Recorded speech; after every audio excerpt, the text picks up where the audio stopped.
Hello everyone. In the 1960s and 70s, Eddie Levert Sr. was known as one-third of the popular R&B group the O'Jays. His sons Gerald and Sean grew up watching their father perform the group's hit songs in front of large crowds and decided they wanted to follow in his footsteps. With the help of a family friend, Mark Gordon, they started the group Levert and ushered in a new generation of R&B music that attracted a new generation of fans. But like so many successful music groups, the pressure of fame took hold and led to tragedies that impacted the group and the Levert family. This is the story of R&B legends the Leverts. For the Levert family, singing is literally in their blood. Father Eddie was one of the founding members of R&B group the O'Jays, which was known in the 1960s and 70s for hit songs like Love Train, Starway to Heaven, and Used to Be My Girl. Eddie Sr. had 5 children: Gerald, Sean, Candace, Eddie Jr. and Ryan. The Levert's suburban Cleveland home was the place to be, with a tennis court, pool, and a basement full of instruments and equipment that Gerald Levert loved to experiment with.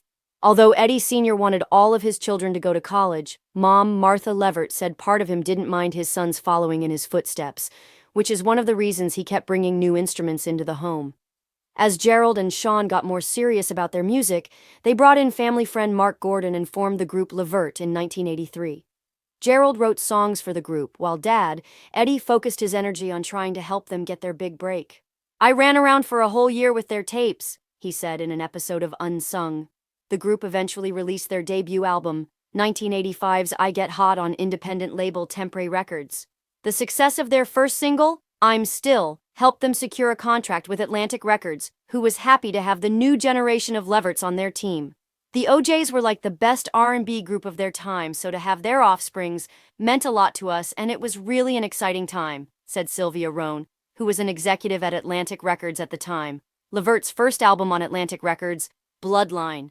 Most of the songs were written and produced by Gerald and Mark, and the group their first major hit, Pop Pop Pop Pop Goes My Mind, which soared past other well-known hits like Lionel Richie's Dancing on the Ceiling and Lisa Lisa and Cult Jam's All Cried Out, to reach the top of the R&B charts. On their second album, executives wanted Levert to have a song that could help them cross over from R&B to pop. And in 1987, they did just that when the group scored another hit with the upbeat R&B track Casanova. The song hit #1 on the R&B charts and #5 on the pop charts.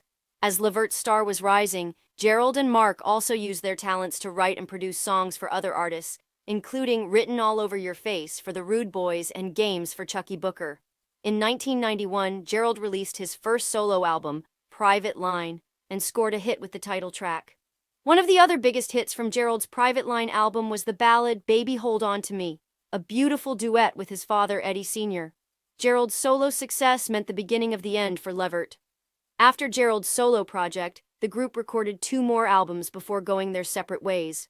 His brother Sean said, "If I'm not doing it with Gerald, I'm not doing it at all," Eddie told Unsung.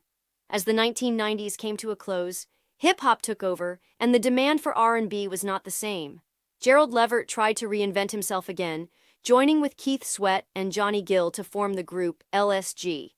However, Gerald Levert was never able to find the same success he had with Levert. He eventually sustained an Achilles tendon injury that left him taking a combination of prescription and over-the-counter pain medications and impacted his ability to tour. Tragedy struck the musical family in 2006 when Gerald Levert passed away in his Cleveland, Ohio home on November 10th at age 40. According to the Geauga County Coroner's Office, the official cause of death was acute intoxication, and his death was ruled an accident. Autopsy reports revealed Gerald had a lethal combination of Vicodin, Percocet, and Darvocet, along with Xanax and 2 over-the-counter antihistamines in his system at the time. Sadly, Gerald's death came just a few months after he and Eddie Sr. completed their book, I Got Your Back, A Father and Son, Keep It Real About Love, Fatherhood, Family, and Friendship. 2 years after older brother Gerald's passing, the family was hit by another tragedy when Sean Levert died in an Ohio jail at age 39. Sean was ordered to serve a 10-year prison term after owing more than $90,000 in unpaid child support for 3 children. He entered the prison on March 24th, but while he was incarcerated, he was denied his anti-anxiety medication, Xanax. 6 days later, Sean passed away due to the effects of withdrawal. For Gerald Levert, The ultimate sign of success was winning a Grammy Award, something his mother talked about in an episode of Unsung.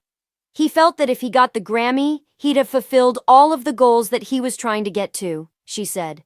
In 2008, Gerald Levert received a posthumous Grammy for Best Traditional R&B Performance. His mother Martha and brother Sean were there to receive the award on his behalf.